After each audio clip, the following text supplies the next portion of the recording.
Bonjour, nouveau tutoriel avec MIT App Inventor 2. Aujourd'hui, on va voir le sélectionneur de liste.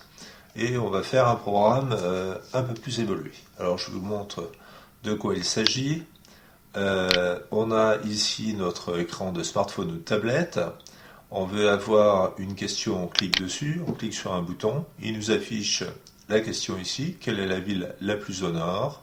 Je clique là-dessus. J'ai un choix qui apparaît, Marseille, Venise, Rennes et Lille. La ville la plus au nord, c'est Lille. Je clique sur Lille. À ce moment-là, j'ai un score qui s'incrémente ici, j'ai un point. Je peux cliquer pour voir la question suivante. Quelle est la ville la plus à l'est? Je fais deux questions. Brest, Nantes, Besançon, c'est Besançon. J'ai deux points ici. Bon, et on pourrait continuer. Je réinitialise pour recommencer. Quelle est la ville la plus au nord? Donc si je clique Venise, eh bien ça ne fait rien du tout. Question suivante, quelle est la ville la plus à l'est? Donc si je clique Nantes, ça ne fait rien du tout non plus. Alors je peux très bien, quand je clique ici, clique pour avoir une question, je pourrais à ce moment-là faire afficher cela. C'est tout à fait faisable. C'est même plus élégant certainement. Et puis le score, bien sûr, on peut mettre score, égal, on peut mettre de la couleur, on peut mettre tout un tas de choses. Alors, comment fait-on pour avoir tout ça? Eh bien, donc, dans un premier temps ici, donc, dans la partie designer, ici j'ai mis un bouton, c'est le bouton 1 qui se trouve ici. Dans ce bouton 1, donc, j'ai mis clic pour avoir une question. J'ai mis ici mon sélecteur de liste qui est ici. Le sélecteur ici, il suffit de le faire glisser là. Et on a le sélecteur qui apparaît là. Donc je vais enlever celui-ci que je viens de mettre. Voilà. Mon sélecteur de liste. Dans mon sélecteur de liste, alors là j'avais mis des choses, mais je ne suis pas obligé de mettre quelque chose. On peut mettre couleur de fond, on peut choisir les couleurs par défaut. Enfin, moi je vais mettre du gris pour changer. Bon, on va pas mettre du gris, on va mettre du vert, tiens, pour changer. La hauteur, on peut définir la largeur, automatique, le background, choix de réponse, voilà. Bon, on peut choisir tout un tas de choses. Et puis là, j'ai mis un autre bouton. Et entre les deux, qu'on ne voit pas ici, quand je clique dessus, je vois que le score s'affiche ici. C'est un label que j'ai glissé ici. Alors, dans la partie bloc, comment ça se passe? Dans la partie bloc, je vais réduire un tout petit peu pour voir un petit peu mieux.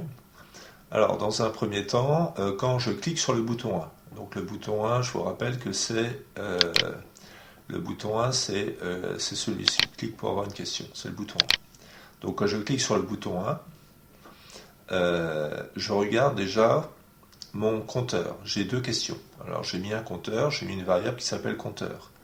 La variable qui s'appelle compteur, on la met dans variable initialise, on fait glisser ça, et on tape compteur, on donne le nom que l'on veut. Bon, j'ai mis 1.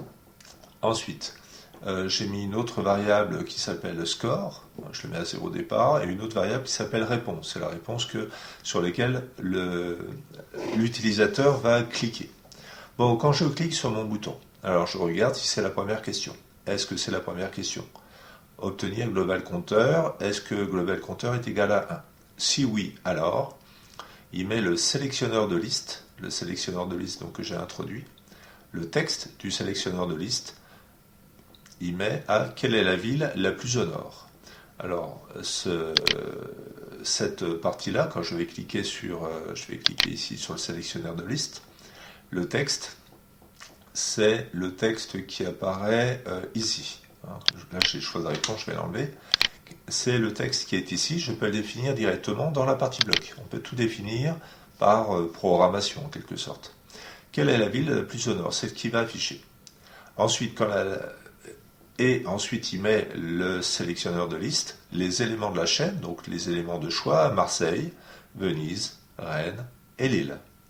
Mais on aurait pu très bien mettre les éléments de la chaîne ici. Le problème, c'est que si je les mets ici, je ne les ai qu'une seule fois. Je ne peux pas les faire varier, suivant les questions. Bon, donc il pose la question quelle est la ville la plus au nord, et le choix de réponse, c'est Marseille, Venise, Rennes et Lille. Bon, ensuite, je vais aller dans l'autre partie, c'est la partie un petit peu plus basse.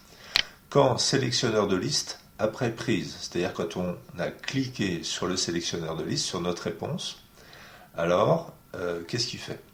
Il va mettre notre sélection, ce qu'on a répondu, il va le mettre dans la variable réponse. Voilà, c'est plus simple à traiter derrière. Et on va faire un si alors. Le compteur,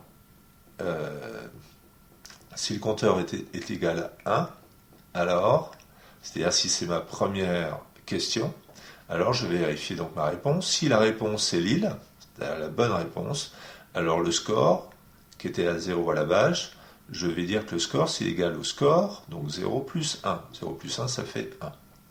Et il affiche mettre score texte, le texte score, il affiche la valeur du score. Si jamais c'était la question numéro 2, à ce moment-là, la bonne réponse c'est Besançon, et il fait exactement la même chose pour Besançon. Et puis à la fin, bien sûr, il faut que j'incrémente mon compteur, le compteur de réponse. Réponse, question numéro 1, question numéro 2, question numéro 3. Hein, comme ça, on peut poser plusieurs questions à la personne. Bon, ensuite, j'ai mis un bouton de réinitialisation. Quand je clique sur le bouton de réinitialisation, à ce moment-là, je remets le score à 0, le compteur à 1 et mon texte à 0 également. Voilà. Et donc comme ça, j'obtiens un programme qui me permet de poser toutes les questions. Alors je refais, je réinitialise, voilà. Donc clique pour avoir une question. Quelle est la ville la plus au nord? Je clique dessus, il m'affiche ça. Bon, bah, si je mets, mettons, Lille, hop, il me met 1 pour le score. Clique pour avoir une autre question. Quelle est la ville la plus à l'est? Donc là, je mets Nantes. Bon, bah, mon score reste à 1. Voilà.